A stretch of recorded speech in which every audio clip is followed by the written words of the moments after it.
TS EAMCET, BiPC అలాగే ఎంపీసీకి సంబంధించి key paper response sheet release చేశారు.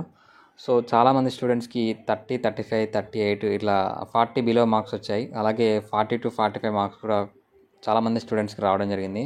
సో ఇప్పుడున్న డౌట్ ఏంటంటే ఆఫ్టర్ నార్మలైజేషన్ మార్క్స్ పెరుగుతాయా తగ్గుతాయా? సో తగ్గితే ఏ షిఫ్ట్ తగ్గచ్చు, పెరిగితే ఏ షిఫ్ట్ పెరగచ్చు అనేది చాలామంది స్టూడెంట్స్ ఇప్పుడు టెన్షన్ ఫీల్ అవుతున్నారు.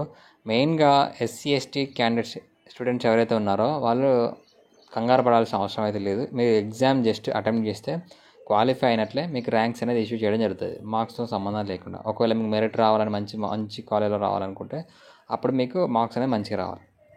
సో ఎవరైతే మిగతా ఓసీబీసీ క్యాండిడేట్స్ ఉన్నారో సో మీకు బిలో 40 కానీ 41, 42 ఇట్లా వచ్చిన వాళ్ళు కానీ నార్మలైజేషన్ ప్రాసెస్ తర్వాత మార్క్స్ అనేది పెరగచ్చు లేదా తగ్గొచ్చు. సో అది మీ షిఫ్ట్ని బేస్ చేసుకొని అలాగే మీ షిఫ్ట్లో ఉన్న టాపర్స్ యావరేజ్.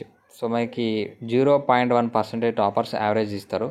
సో అది నార్మలైజేషన్ ఫార్ములాను బేస్ చేసుకొని 0.1 టాపర్స్ యావరేజ్, అలాగే స్టాండర్డ్ డీవియేషన్ అనే ఫార్ములా, అలాగే సబ్జెక్ట్ వైజ్ మార్క్స్, ఇలా వీటన్నిటిని బేస్ చేసుకొని మనకి మార్క్స్ అనేది ఇంక్రీజ్ అవ్వచ్చు, డిక్రీజ్ అవ్వచ్చు. సో అది మ్యాక్సిమం వచ్చేసి 8 to 10 మార్క్స్ దాకా ఇంక్రీజ్ అవ్వచ్చు. 10 మార్క్స్ అని కాదు, 12 మార్క్స్ దాకా కూడా ఇంక్రీజ్ అయిన వాళ్ళు ఉన్నారు. సో మరి మినిమం వచ్చేసి 0.1, 0.2 ఇట్లా ఇంక్రీజ్ అవ్వచ్చు. సో డిక్రీజ్ కూడా మనకి 5 to 6 మార్క్స్ వరకు అయితే డిక్రీజ్ అవ్వచ్చు. సో ఇది మీ షిఫ్ట్ టఫా ఈజీ అనేది కొంతమంది స్టూడెంట్స్ ఇచ్చిన ఫీడ్బ్యాక్ ప్రకారం మే 9th రోజున సెకండ్ షిఫ్ట్ అనేది టఫెస్ట్ షిఫ్ట్గా, అంటే స్టూడెంట్స్ ఇచ్చిన దాని ప్రకారం మ్యాక్సిమం అన్ని షిఫ్ట్స్ మోడరేట్ టు హార్డ్ లెవెల్లో వచ్చాయి. సో వీటన్నిటితో పోల్చుకుంటే కొంచెం 9th రోజు సెకండ్ షిఫ్ట్ అనేది కొంచెం హార్డ్గా వచ్చినట్లు అనిపించింది. సో వాళ్ళు ఇచ్చిన ఫీడ్బ్యాక్ ప్రకారం.